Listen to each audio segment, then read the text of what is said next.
ओम शांति। हम निरंतर कर्म क्षेत्र पर उपस्थित हैं। कर्म इंद्रियों के द्वारा आत्मा जो कुछ करती है उसे कर्म कहा जाता है। कर्म का इमीडिएट इफेक्ट भी हमारे मन पर, स्थिति पर पड़ता है और कर्मों का संचय भी होता रहता है, वो एकत्रित भी होते रहते हैं जिनका फल हमें आगे चलकर भी मिलता है। हर कर्म की सूक्ष्म वेव्स हमारे ब्रेन में भी प्रिंट होती रहती हैं जो रिएक्ट करती हैं। बाबा ने हमें श्रेष्ठ कर्म सिखाए हैं, दिव्य कर्मों का ज्ञान दिया है।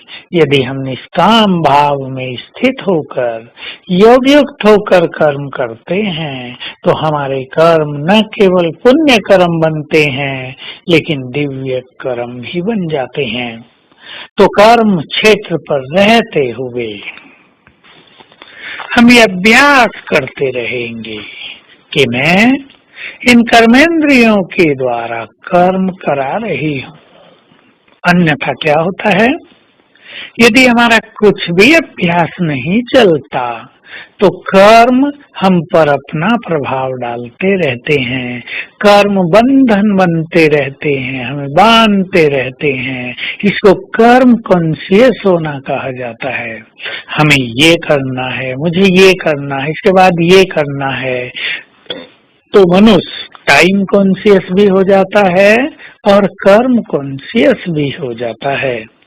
टाइम की कॉन्शियसनेस हमारे संकल्पों की स्पीड को बढ़ा देती है, हमारी इनर कॉन्शियंस को प्रभावित करती है, इनर चेतना को, इनर विवेक को प्रभावित करती है।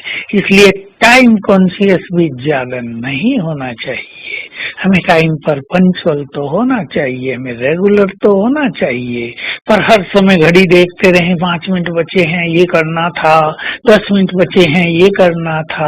इससे मनुष्य रिलैक्स भाव से कर्म नहीं कर पाता और कर्म उसे कहीं कहीं उलझा देते हैं और इससे मानसिक शक्तियां भी ज्यादा नष्ट होती हैं, विवेक भी हमारा आनंद में नहीं रह पाता। तो हम सभी कर्म योगी बने, विभिन्न कर्मों में विभिन्न तरह के अभ्यास निश्चित करें। ये तभी हो सकता है, इस पर सभी को थोड़ा सा काम करना है। होमवर्क, अपनी दिनचर्या में जो आप काम करते हैं उनकी एक लिस्ट बनाएं, कम से कम 10 तरह के कार्य। कुछ कार्य कॉमन, नहाना, खाना, आप अपने घर की सफाई करेंगे, आप वस्त्र पहनेंगे, आप सेविंग करेंगे, भाई लोग हैं, बहनें अपना श्रृंगार करेंगी, अपने को सजाएंगी, ये कुछ कॉमन काम है। भोजन बनाना कॉमन काम है, खाएंगे भी। और किसी को ऑफिस का काम है, किसी को पब्लिक कांटेक्ट का काम है, किसी को ड्राइविंग का काम है, कभी आप बाइक चलाएंगे, कभी कार चलाएंगे, आपको बिजनेस है।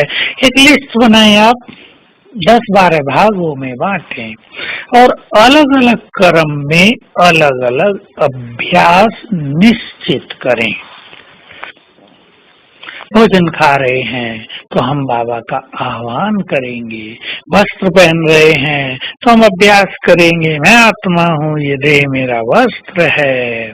पानी पी रहे हैं, अभ्यास करेंगे, मैं फरिश्ता हूँ, कुछ भी पीते हुए। और ड्राइविंग कर रहे हैं, अभ्यास करेंगे बाप दादा के आह्वान का, बाबा को अपने पास बुला लेंगे। भोजन बनाएंगे, मैं परम पवित्र आत्मा हूँ। कभी बाबा की किरणों के नीचे बैठेंगे तो कभी बाबा को अपनी छत्र छाया देखेंगे, कभी देखेंगे कि बाबा ज्ञान सूर्य हमारे सम्मुख है। तो किसी कर्म में किसी विशेष स्वमान का अभ्यास करेंगे, किसी कर्म में आत्माभिमानी होने का अभ्यास करेंगे। इस तरह सारे दिन के कर्मों में कुछ अभ्यास फिक्स करें, 5-7 दिन में ही उनकी आदत पड़ेगी, वो हमें आकर्षित करने लगेंगे और हमारा कर्म योग बिल्कुल नेचुरल हो जाएगा। तो आइए हम कर्म और योग की ब्लेसिंग बैलेंस के द्वारा सबकी ब्लेसिंग लें, बाबा की ब्लेसिंग लें और आज सारा दिन अभ्यास करें। बाबा मेरे साथ है, उसकी शक्तियां मेरे साथ हैं, मैं अकेला कर्म नहीं करता, परमात्मा शक्तियों के साथ मेरा काम हो रहा है और ऊपर से बाबा की किरणों की बरसात मुझ पर पड़ रही है। ओम शांति।